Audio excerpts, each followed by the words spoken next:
واللیل اذا یغشا والنہار اذا تجلی وما خلق الذکر والانثى. بہت قسمیں اٹھاتا ہے قرآن، اور ثابت یہ کیا کہ there are two types of human. انسانوں کی کتنی قسمیں ہیں؟ اچھے اور برے. تو بھائی یہ تو ویسے ہی سب کو پتا ہے، انسان دو قسم کے ہوتے ہیں، ایک اچھا اور ایک برا. تو انگریز بھی کہتا ہے جو قرآن کو نہیں مانتا، جو آخرت کو نہیں مانتا. اصل بات یہ ہے کہ جو لوگ آخرت کو نہیں مانتے وہ جب اچھے کو اچھا کہتے ہیں نا تو اس کے ساتھ وہ سلوک نہیں کرتے جو اچھے کے ساتھ ہونا چاہیے. وہ جب برے کو برا کہتے ہیں تو اس کو وہ درجہ نہیں دیتے جو برے کو ملنا چاہیے. جب آپ نے یہ بات مان لی کہ مر کے ہم مٹی ہو کے ختم ہو جاتے ہیں تو اچھے کو اچھا بننے کا کوئی فائدہ نہیں اور برے کو برا بننے کا کوئی فائدہ نہیں. نتیجے کے لحاظ سے، رزلٹ کے لحاظ سے سب کیا ہو جاتے ہیں؟ سیم. آپ لاکھوں انسانوں کو قتل کرو، اتنا بڑا جرم کرو، اس کے بعد بھی آپ نے مر کے مٹی ہو کے ختم ہو جانا ہے. اور آپ کروڑوں انسانوں کا پیٹ بھرو اپنا پیٹ کاٹ کے، مرنے کے بعد آپ کی قبر میں اور قاتل کی قبر میں کوئی فرق نہیں ہوگا. جتنے کیڑے اس لاش پہ اتنے ہی کیڑے اس لاش پہ، اس کے بعد دوبارہ زندگی نہیں ہے. تو ایسا اچھے کا کیا فائدہ بھائی؟ کوئی فائدہ ہے ایسے اچھے بننے کا؟ بلکہ بعض دفعہ الٹا بھی ہوتا ہے. جو ظلم کرتا ہے اس کا ظلم چھپا ہوتا ہے، لوگ اس کو زیادہ عزت دے دیتے ہیں.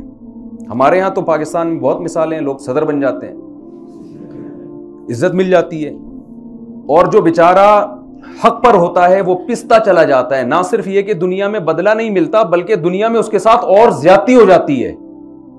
ایسے کیسز آتے ہیں کہ جرم کسی اور نے کیا، سزا کسی اور کو ملی. تو قرآن کہہ رہا ہے کہ جیسے اس کائنات کے نظام میں اختلاف ہے، بہت زیادہ تبدیلی ہے، تو انسان بھی ایک جیسے نہیں ہے. جو کامیاب ہوگا نا وہ قد افلح، بہت بڑا کامیاب ہوگا. وہ ایسا نہیں ہوگا کہ اس کو بس لوگ دیکھیں، اس کو جو نیوٹن اور ایڈیسن وغیرہ نے جو چیزیں ایجاد کی، انسانیت کی خدمت کی نا، تو آج لوگ فائدہ اٹھا رہے ہیں. تو کیا ان کو اس کا بدلہ دنیا میں مل گیا؟ کچھ ملا ان کو؟ نہیں ملا نا بھائی. جتنی خدمت کی اس حساب سے تو کچھ بھی نہیں ملا. وہ الگ بات ہے کہ آخرت میں نجات کے لیے ایمان شرط ہے. ابھی وہ ٹاپک نہیں ہے، وہ پھر لوگ اشکال کرتے ہیں نا، اتنی خدمت کی پھر بھی جنت میں کیوں نہیں بھیج رہے آپ اس کو، نیوٹن کو. وہ ابھی ٹاپک نہیں ہے میرا، وہ سوال میں آپ پوچھ سکتے ہیں بعد میں.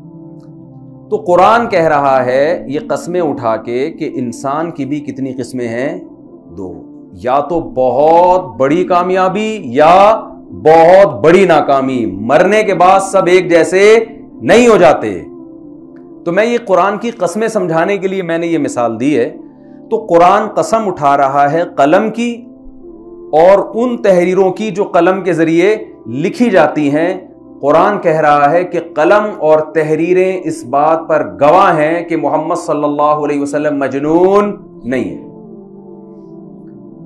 حالانکہ جس وقت یہ آیت نازل ہوئی مکہ میں، اس وقت قلم کا بھی اتنا کوئی رواج تھا نہیں. بہت کم لوگ، 4 6 8 10 لوگ ہوں گے پورے مکہ میں جو لکھنا جانتے تھے. اور وہ لکھتے بھی کیا، کبھی کبھار کوئی شعر لکھ دیا کرتے ہوں گے. بہت کم لکھنے کا رواج تھا.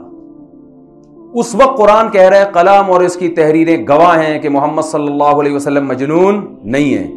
اور آج قلم واقعی اس بات کی گواہی دے رہا ہے اور تحریریں.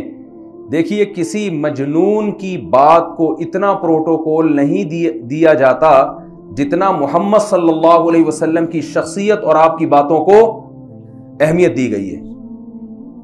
دنیا میں کسی کی سیرت پر اتنا کچھ نہیں لکھا گیا جتنا محمد صلی اللہ علیہ وسلم کی سیرت پہ لکھا گیا ہے.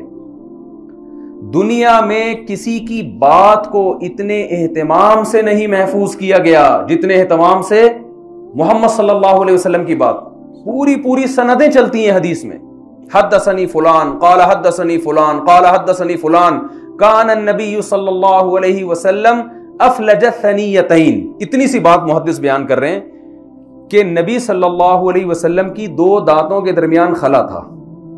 آپ کسی کی شخصیت کو ڈسکس کر رہے ہیں، صرف اس کے دانت کی بناوٹ بیان کر رہے ہیں. آپ آگے اس کے احکامات کیا ہیں، اس نے آرڈر کیا دیے، یہ تو زیادہ اہمیت ہے نا اس کی.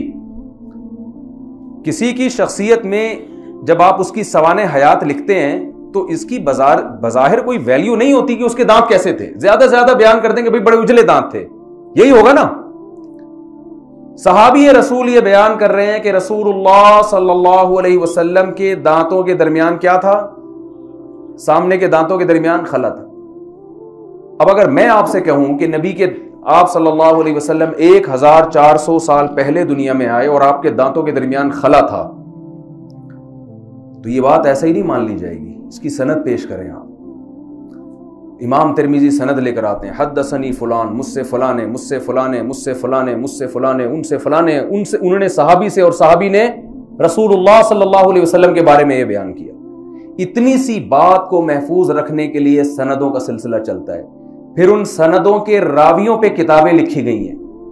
سیر اعلام النبلاء علامہ ذہبی کی, ایک ایک راوی کا آپ کو اس میں تذکرہ ملے گا. یہ راوی کس سن میں پیدا ہوا, کس سن میں اس کا انتقال ہوا. جو نبی کے بارے میں صرف ایک بات بیان کر رہے ہیں کہ آپ کے دونوں دانتوں کے درمیان کیا تھا؟ خلا. اس راوی کا پھر کی ملاقات بھی اپنے اس راوی سے ثابت تھی جس سے وہ نقل کر رہے ہیں. پھر ان کے بارے میں محدثین کا تبصرہ کیا ہے, کذاب ہے, ثقہ ہے, قابل اعتماد ہے یا نہیں. ان کے مشائخ کون کون ہیں جن سے انہوں نے علم حاصل کیا, اور کون کون ان کے شاگرد ہیں جو ان سے حدیثیں لیتے ہیں, مجہول یا مستور تو نہیں ہے. اتنی تفصیل کے بعد چھان پھٹک کے یہ حدیث اس قابل بنے گی کہ آپ نبی کے بارے میں یہ یقین سے کہہ سکتے ہو کہ واقعی آپ کے دونوں دانتوں کے درمیان خلا تھا. یہ پروٹوکول اس کائنات میں پیغمبر کے سوا کسی اور کو ملا ہے؟ تو جس قلم نے یہ سند لکھی ہے اور جس کتابوں میں حدیث کی یہ سند لکھی گئی ہے, وہ قلم اور اس کی لکھی ہوئی یہ تحریر اور وہ کتابیں گواہی دے رہی ہیں کہ محمد صلی اللہ علیہ وسلم مجنون نہیں تھے. کسی مجنون کو اتنا پروٹوکول نہیں ملتا. اس کی تو تعلیمات ایسی ہوتی ہیں جو سمجھ سے والا تر ہوتی ہیں. تو اللہ تعالیٰ نے ہمیں ایک ایسے پیغمبر سے جوڑا ہے جن کی تعلیمات آج بھی اسی طرح محفوظ ہیں جس طرح 1400 سال پہلے تھی. آپ صلی اللہ علیہ وسلم چلتے کیسے تھے, کھاتے کیا تھے, آپ کے سر میں کتنے بال سفید تھے. یہ تو وہ چیزیں جن کا شریعت سے براہ راست تعلق نہیں ہے, اور جن کا شریعت سے براہ راست تعلق ہے وہ کس قدر محفوظ ہیں.